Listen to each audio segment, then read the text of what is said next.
लाहौर से आपको खबर दें, जहां के इलाके खोखर टाउन बंद रोड पर गोदाम की छत के मलबे तले दबकर एक रेस्क्यू एहलकार जाम बहक हो गया है। तफसीलात जानते हैं, जे न्यूज़ के नुमाइंदे जाहिद शेरबानी हमारे साथ मौजूद हैं। जाहिद, मामले की क्या तफसीलात हैं?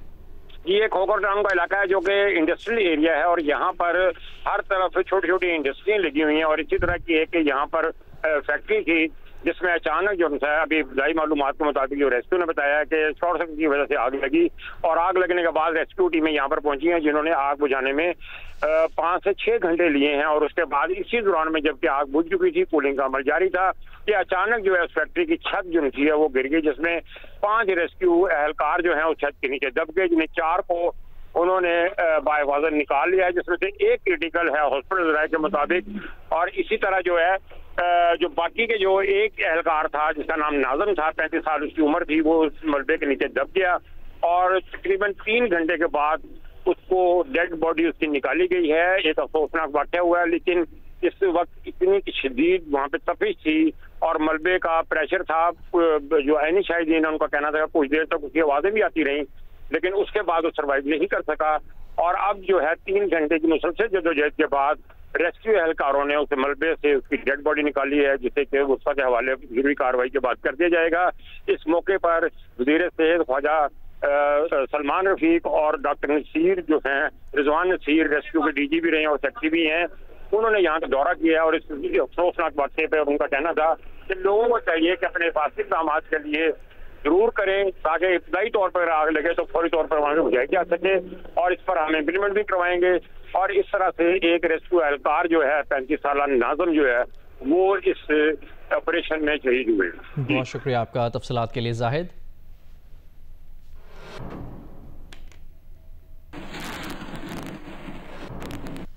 Army chief field marshal Syed Asim Munir ने कोर कमांडर्स कॉन्फ्रेंस से खिताब में कहा है कि भारत की तरफ से 2 तरफा फौजी कशीदगी में किसी तीसरे फरीक को शामिल करना ब्लॉक पॉलिटिक्स को फरोग देने की बेबुनियाद कोशिश है।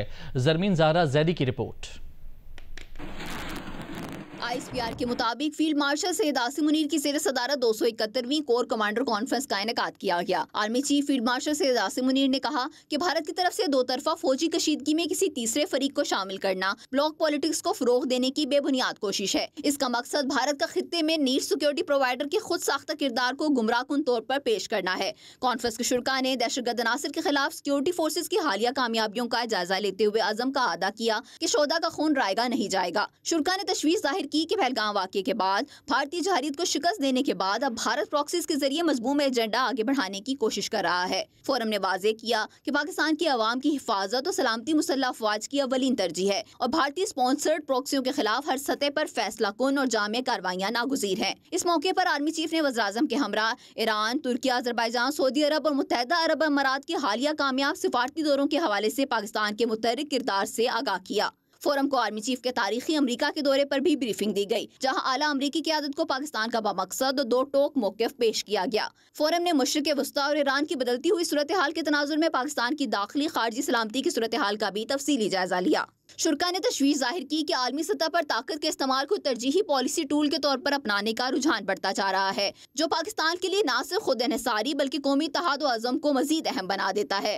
कॉन्फ्रेंस में जंग की बदलती नौयत और उभरते खतरात के तनाजुर में पाक फौज की हिकमत अमली और जदीद इस्लाहात पर भी तबादला ख्याल हुआ। आर्मी चीफ ने ट्राई सर्विसेज हमागी में पाक बहरिया और पाक फिजाइया की क़यादत के किरदार को सराहा। कॉन्फ्रेंस के इख्तिताम पर आर्मी चीफ ने मुल्क को दरपेश तमाम खतरात के खिलाफ पाक फौज की मुकम्मल ऑपरेशनल तैयारियों पर भी भरपूर एतमाद का इजहार किया। Zarmeen Zahra, Geo news, Islamabad. Asian cricket council के सदर मोहसिन नकवी ने ACC का सालाना इजलास 24 जुलाई को ढाका में तलब कर लिया। ज़रा के मुताबिक इजलास का नोटिस रुकन ममालिक को भिजवा दिया गया है। अगर कोई रुकन मुल्क ढाका नहीं आ सकता तो उसे इजलास में ऑनलाइन शिरकत का ऑप्शन दिया गया है। ज़रा का कहना है कि भारत और श्रीलंका ने इजलास के वेन्यू और तारीख तब्दील करने का कहा है। दूसरी जानिब भारतीय मीडिया के मुताबिक अगर मीटिंग का मकाम तब्दील ना किया गया तो BCCI मीटिंग से दस्तबरदार हो सकता है। एशिया कप सितंबर में भारत की मेज़बानी में मुजवज़ा तौर पर UAE में खेला जाएगा। हतमी फैसला होना अभी बाकी है। ज़राए के मुताबिक एशियन क्रिकेट काउंसिल के सदर मोहसिन नकवी ने काउंसिल का सालाना इजलास आम 24 जुलाई को ढाका में तलब कर लिया है और इजलास का नोटिस तमाम रुकन ममालिक को भेज दिया है। तवील अरसे बाद ACC की मीटिंग बांग्लादेश में हो रही है। ज़राए का कहना है कि अगर कोई रुकन मुल्क ढाका नहीं आ सकता तो ऑनलाइन शिरकत का ऑप्शन दिया गया है। ज़राए के मुताबिक भारत और श्रीलंका ने ACC इजलास के वेन्यू और तारीख तब्दील करने का कहा है। भारतीय मीडिया के मुताबिक अगर इजलास का वेन्यू तब्दील ना हुआ तो भारतीय क्रिकेट बोर्ड मीटिंग से दस्तबरदार हो सकता है। ज़राए का कहना है कि बांग्लादेश में मौजूदा सियासी सूरत हाल के बाइस बांग्लादेश जाना मुनासिब नहीं। एशिया कप 2025 का मेजबान भारत है। भारतीय मीडिया के मुताबिक इवेंट के 3 वेन्यूज को मुतबादिल प्लान के तौर पर रखा गया है। क्रिकेट बोर्ड को हुकूमत की जानिब से हिदायत का इंतजार है। भारत के पाकिस्तान के खिलाफ खेलने की गैर यकीनी सूरत हाल की वजह से एशिया कप पर खदशात के बादल छाए हुए हैं। मुजव्वज़ा शेड्यूल के मुताबिक सितंबर में एशिया कप का मेजबान UAE हो सकता है। पानी PTI की साबिक एहलिया जमाइमा गोल्ड स्मिथ ने कहा है कि उनके बच्चों को अपने वालिद से फ़ोन पर बात करने की इजाज़त नहीं।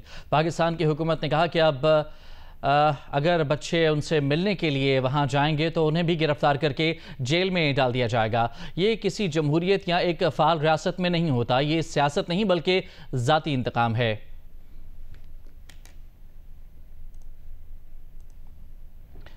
आगे बढ़ते हैं। सेनेट में पाकिस्तान तहरीक-ए-इंसाफ के parliament leader barrister Ali Zafar ने कहा है कि बानी PTI के साहबजादे कासिम और सुलेमान के पाकिस्तान आने का मकसद अपने वालिद से मिलना है। वो जुलूस की सूरत में अडयाला जेल नहीं जाएंगे। जियो न्यूज़ के प्रोग्राम कैपिटल टॉक में मेज़बान हामिद मीर से गुफ्तगू करते हुए उन्होंने कहा कि बानी PTI बार बार कहते रहे कि उन्हें अपने बच्चों से टेलीफोन पर बात करने नहीं दी जा रही, जो उनका हक है। मुशीर वज़ीर आज़म बराए सियासी अमूर राना सनाउल्लाह और पाकिस्तान पीपल्स पार्टी के सीनियर रहनुमा सेनेटर सलीम मांडवीवाला का कहना था कि उन्हें बानी PTI के बेटों की अपने वालिद से मुलाकात या तहरीक में हिस्सा लेने पर कोई एतराज़ नहीं है। गोल्ड स्मिथ साहबा की जो स्टेटमेंट है वो कह रही हैं कि उनके बेटे जो हैं वो पाकिस्तान आएंगे अपने बाप को मिलने, जबकि अलीमा खान साहबा कह रही हैं कि वो तहरीक में हिस्सा लेंगे। तो पाकिस्तान तहरीक इंसाफ की ऑफिशियल पॉलिसी क्या है? पोजीशन तो वो बड़ी क्लियर है कि दोनों बच्चे जो हैं वो अपने बाप से मिलने आ रहे हैं। इमरान खान साहब से जब मेरी मुलाकात होती थी तो बार बार वो ये शिकायत करते थे कि उनको एक हफ्ते में एक बार अलाउड है कि वो कॉल करें, लेकिन उनको वो इजाज़त नहीं मिल रही थी।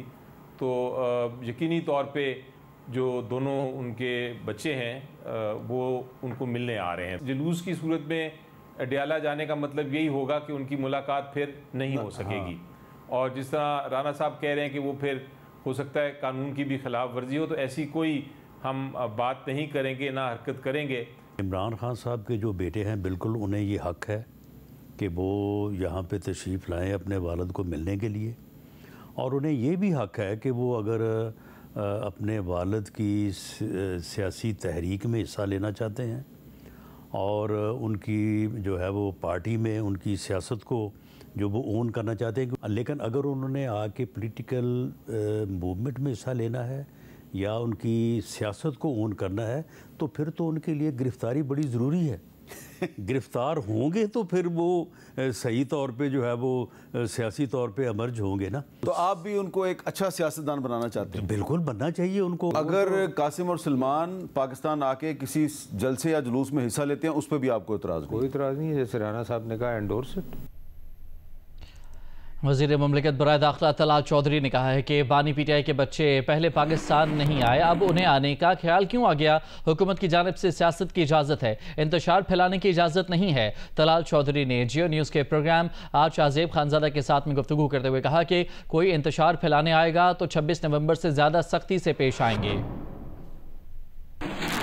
कानून से हटकर अगर कोई चढ़ाई, बगावत, फतह करने इस्लामाबाद नीयत से आएगा तो उसके साथ 26 नवंबर से भी ज्यादा सख्ती से पेश आएंगे। रही बात बानी PTI के बेटों की, पाकिस्तान में जो भी आदमी कानून के अंदर रहकर करेगा, हुकूमत पाकिस्तान उसे सपोर्ट करती है। फोन पे बात करने के लिए एक जेल मैनुअल में पूरा तरीकाकार दिया है और अदालती हुक्म पर भी कई दफ़ा उनके बच्चों से बानी PTI की बात होती है। अगर उन्हें वालिद का ख्याल होता तो वो बहुत देर पहले इधर जरूर आते। ये बड़ा एक अहम सवाल है जो बानी पीटीआई से पूछा जाना चाहिए कि उन्होंने अपने बच्चों को पाकिस्तानी शहरियत क्यों नहीं दिलवाई। वजीर आजम बनना, इसमें सियासत करना बहुत आपको अच्छा लगता है और आप अपने बच्चों को पाकिस्तान में रहना और पाकिस्तान के शहरी बनाना भी पसंद नहीं करते। ऐसा शहरी जिसकी पाकिस्तान की शहरियत नहीं, उसको सियासत करने की, सियासी तहरीक लीड करने की और उसमें हिस्सा लेने की इजाज़त है।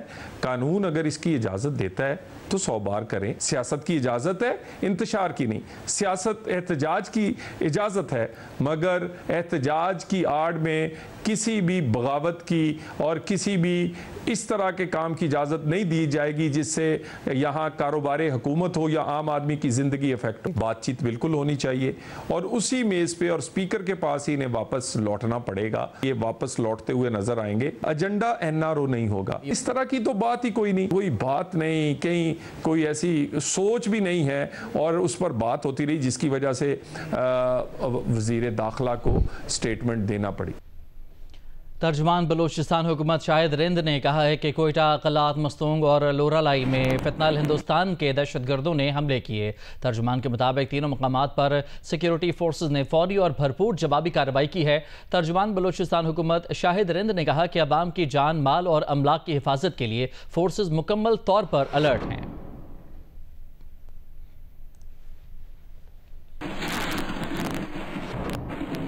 और अभी आपको बताएं कि मॉडल और अदाकारा हुमैरा असगर के अहल खाना उनकी लाश लेकर कराची से लाहौर रवाना हो गए हैं। उनके भाई का कहना है कि एक करीबी अजीज़ा के इंतकाल की वजह से आने में ताख़ीर हुई। हम पुलिस से राब्ते में थे। दूसरी जानिब पुलिस हुकाम का कहना है कि मोबाइल फ़ोन पर आखिरी मरतबा रब्ता करने वालों से भी तफ्तीश की जाएगी। मज़ीद तफसीलात जानते हैं नुमाइंदा जियो न्यूज़ राहील सलमान की रिपोर्ट में। मॉडल और अदाकारा हुमैरा असगर के अहल खाना बिल आखिर 3 रोज बाद कराची पहुंच गए। हुमैरा के भाई नवीद असगर का कहना है कि उनका तकरीबन 10 माह कबल हुमैरा से राब्ता हुआ था। हमारी फुप्पी का एक्सीडेंट में इंतकाल हो गया था, जिसकी वजह से वालिद जहनी तौर पर बहुत ज्यादा परेशान थे। पेरेंट्स जो है ना मेरे उस वजह से भी डिस्टर्ब थे काफ़ी, और जिसकी वजह से सडन ये मेरी सिस्टर का वाक़या हुआ और जिसका कह लेंगे सेंस एक बिल्कुल वर्क अचानक से जो है वो मामला हो गए ऐसे। तो फिर फादर ने इसलिए उन्होंने कहा कि आप उसको अगर कोई ऐसी एमरजेंसी है तो आप उसको तदफीन कर दें उधर। तो वालदा बेचारी तो वालदा तो फिर वालदा ही होती हैं, उन्होंने जो मामला किए वो तो देख भी नहीं सकते थे उन्होंने। SSP साउथ महजूर अली कहते हैं कि इमारत में हर फ्लोर पर 2 फ्लैट हैं और हुमैरा के पड़ोसी फरवरी में वापस आए थे। CDR में आने वाले कैब ड्राइवर और दीगर अफराद से भी तफ्तीश की जाएगी। उन पर जो है वो पैटर्न्स और पासवर्ड लगे हुए हैं, तो वो हमने जो है डिजिटल फॉरेंसिक्स के लिए भेजी हैं चीज़ें। अगर वो पासवर्ड ब्रेक हो जाएंगे तो फिर वो चीज़ें सारी जब ऑन हो जाएंगी तो उसके बाद उससे जो भी डाटा एक्सट्रैक्ट होगा तो वो इन्फॉर्मेशन फिर शेयर की जा सकती है। अहले खाना का कहना है कि हुमैरा असगर की तदफीन लाहौर में की जाएगी, जबकि इससे कबल पुलिस ने कानूनी तकाज़ों के पेश नज़र हुमैरा के भाई का DNA टेस्ट भी कर लिया। कैमरामैन अदनान अली के साथ राहील सलमान, जियो न्यूज़, कराची। लाहौर में 6.5 घंटे तक जारी रहने वाली बारिश के बाद अब शहर की मजमूई तौर पर सूरत हाल काफ़ी बेहतर है। बेशतर मरकजी सड़कें और अंडरपासेस क्लियर हो चुके हैं। सड़कों पर ट्रैफिक मामूल के मुताबिक रमादमा है। ताहम चुबुर्जी और धर्मपुरा समेत बाज़ नशेबी इलाकों में घरों में पानी दाखिल हो गया। वासा के मुताबिक शाम 7 के तमाम नशेबी इलाकों में खड़े पानी को क्लियर कर दिया गया था। लाहौर से सुहेल इमरान की रिपोर्ट। लाहौर में आज बादल बरसे और खूब बरसे, जिससे सड़कों और नशेबी इलाकों में कई फुट पानी जमा हो गया। कई गाड़ियां और मोटरसाइकिलें बंद हो गईं, जिन्हें लोग धक्के लगाकर पानी से निकालते रहे। ट्रैफिक को भी मसाइल का सामना रहा। चुबुर्जी और धर्मपुरा समेत बाद नशेबी इलाकों में घरों में पानी दाखिल हो गया। महकमा मौसमियात के मुताबिक सबसे ज्यादा बारिश निश्तर टाउन के इलाके में 182 मिलीमीटर रिकॉर्ड की गई। 6.5 घंटे तक जारी रहने वाली बारिश के कुछ देर बाद शहर की बेशतर मरकजी शाहराहों और अंडरपासेस से पानी निकाल दिया गया और ट्रैफिक मामूल के मुताबिक चलना शुरू हो गई। महकमा मौसमियात ने बारिश का ये सिलसिला 13 जुलाई तक वक्फे से जारी रहने की पेशगोई की है। कैमरा टीम के साथ सुहेल इमरान, जियो न्यूज़, लाहौर। पंजाब के मुतादिद शहरों में बारिश से नशेबी इलाके ज़ेर आब आ गए। गिलगित बल्तिस्तान के ज़िला द्यामर में गुज़िश्ता रोज़ के सैलाब से मकानात, फसलें, बागात और राब्ता सड़कें मुतासर हैं। वादी बाबूसर में तेज़ बारिशों से 9 मकानात गिरे। एडिशनल डिप्टी कमिश्नर का कहना है कि मुतासरा वादियों में डिस्ट्रिक्ट डिज़ास्टर मैनेजमेंट की टीमों को रवाना कर दिया गया है। जायज़ा लेने के बाद रिलीफ ऑपरेशन शुरू कर दिया जाएगा। मुतासरीन ने इंतज़ामिया से खुराक, रिहाइश और तिब्बी इमदाद की अपील की है। द्यामर में गुज़िश्ता रोज़ के सैलाब से मकानात, फसलें, बागात और राब्ता सड़कें मुतासिर हैं। वादी बाबूसर में गुज़िश्ता रोज़ की तेज़ बारिशों से 9 मकानात गिर गए। मुतासिरीन ने इंतज़ामिया से अपील की है कि मुतासरा इलाकों में खुराक, रिहाइश और तिब्बी इमदाद की ज़रूरत है। चिलास शहर में बिजली की फराहमी मुअत्तल होने से निज़ाम दरहम बरहम है। एडिशनल डिप्टी कमिश्नर निज़ामुद्दीन का कहना है कि मुतासरा वादियों में डिस्ट्रिक्ट डिज़ास्टर मैनेजमेंट की टीमों को रवाना किया गया है। नुकसानात का जायजा लेने के बाद रिलीफ ऑपरेशन शुरू किया जाएगा। आज़ाद कश्मीर में गुज़िश्ता रोज़ हटियावाला के इलाके गोहराबाद में क्लाउड बर्स्ट होने से 4 घर तबाह, जबकि मुतादिद मकानात और दुकानों को नुकसान पहुँचा। लैंडस्लाइडिंग और सैलाब से मुतादिद राब्ता सड़कें मुतासिर हैं। फैसलाबाद में बारिश के बाद मुख्तलिफ इलाकों में बिजली की फरहमी मुअत्तल हो गई और नशेबी इलाकों में पानी जमा हो गया। हाफजाबाद में भी कई घंटे तेज़ बारिश से गली मोहल्लों और घरों में पानी दाखिल हो गया। जफरवाल में बारिश के बाइस कब्रिस्तान ज़ेरे आब आ गया। शकरगढ़, गोजरा, कमालिया, मंडी बहाउद्दीन, नारोवाल और खुशाब समेत गुजरात में भी मूसलाधार बारिश हुई। नशेबी इलाके ज़ेरे आब आ गए। Chairman youth program Rana Mashhood का कहना है कि एशिया कप हॉकी भारत में होना है। सिक्योरिटी सूरत हाल का जायजा लेंगे, मुतमईन ना हुए तो पाकिस्तान टीम को खतरे में नहीं डालेंगे। उन्होंने ये बात जियो न्यूज़ से गुफ्तगू में कही। राना मशहूद ने कहा कि ऑपरेशन सिंदूर में भारत की नाकामी की तरह हॉकी टीम भी चाहती है कि भारत को भारत में हराए।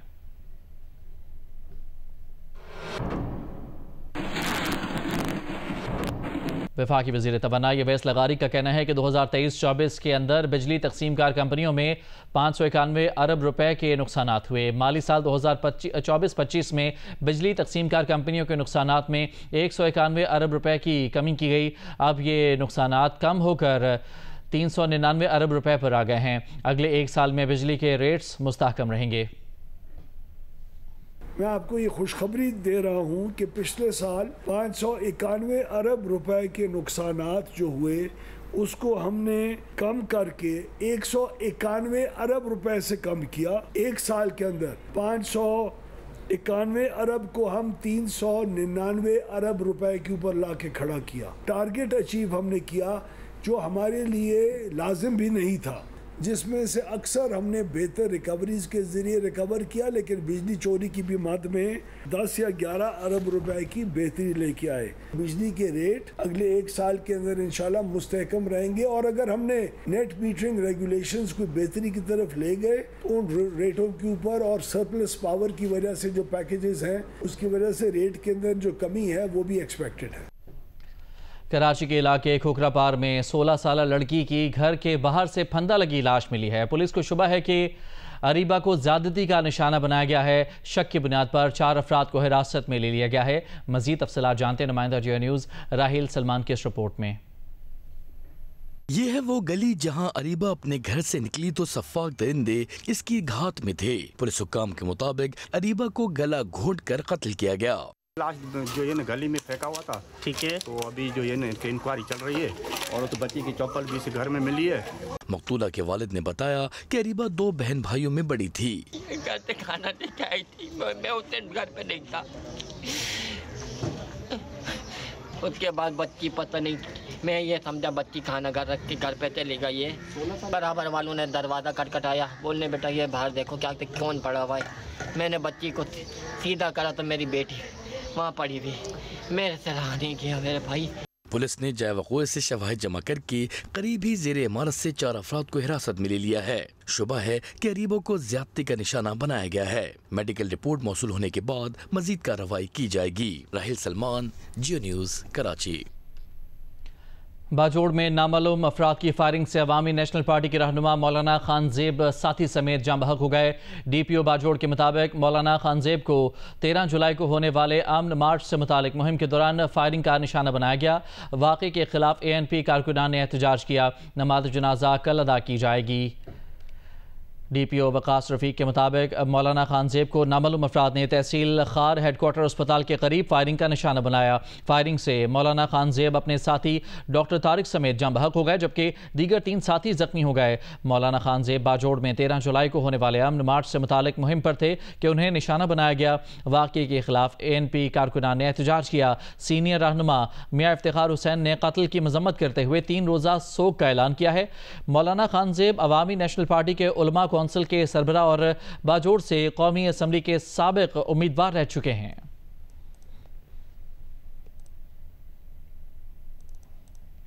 वज़ीर मुमलिकत बिलाल अज़हर कियानी की क़यादत में पाकिस्तान के आला सतह के वफ़द ने अमाराती हुकूमत के तजुर्बाती तबादला प्रोग्राम के तहत मुत्तहिदा अरब अमारात का सरकारी दौरा मुकम्मल कर लिया है। पाकिस्तानी वफ़द ने अमाराती हुकाम से मुलाकातों के साथ अमाराती हुकूमत के ज़ेर एहतमाम 2 रोज़ा एक्सपीरियंस एक्सचेंज प्रोग्राम में शिरकत की।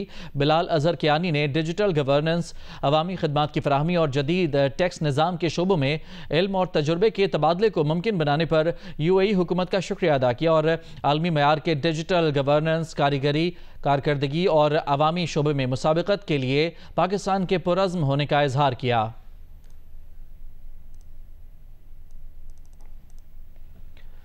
वज़ीर आला सिंध के मुआविन खुसूसी बराए chief minister inspection team senator Waqar Mehdi की ज़ेर सदारत अहम इजलास हुआ, जिसमें ज़िला जनूबी में जारी तरक्याती स्कीमों पर पेशरफ्त का जायज़ा लिया गया।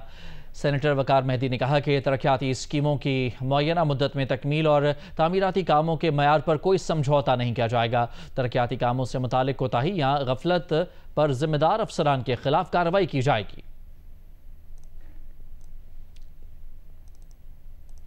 और अभी आपको ये खबर दें कि दुबई में अब फ़िज़ाई कंपनियों के टिकट की खरीदारी में क्रिप्टो करेंसी का इस्तेमाल हो सकेगा। दुबई एयरपोर्ट के हुकाम का आलमी क्रिप्टो हुकाम से मुआहदा हो चुका है। दुबई हुकूमत के मुताबिक अमाराती एयरलाइंस के टिकट खरीदारी के लिए क्रिप्टो करेंसी कबूल होगी। दुबई एयरपोर्ट की ड्यूटी फ्री शॉप्स में भी क्रिप्टो करेंसी से खरीदारी मुमकिन होगी।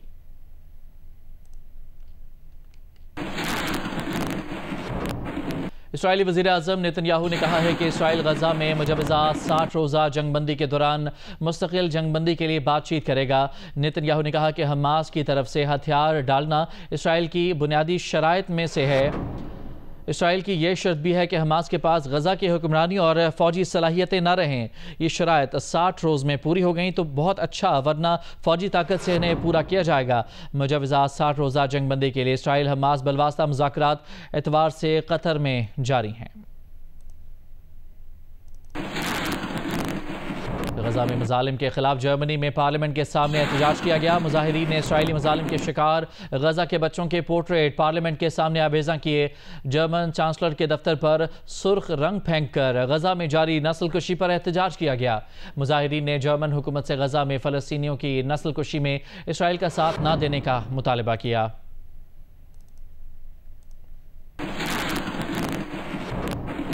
कनाडा के इलाके सरे में भारतीय कॉमेडियन कपिल शर्मा के कैफ़े पर नामालूम अफराद ने फायरिंग कर दी। भारतीय मीडिया के मुताबिक कैफ़े पर फायरिंग से किसी के ज़ख्मी होने की इतला नहीं मिली। हमलावर फायरिंग के बाद फरार हो गए। फायरिंग का वाक़या गुज़िश्ता शब पेश आया। सोशल मीडिया पर वायरल वीडियो में हमलावर कैफ़े पर फायरिंग करता दिखाई दे रहा है।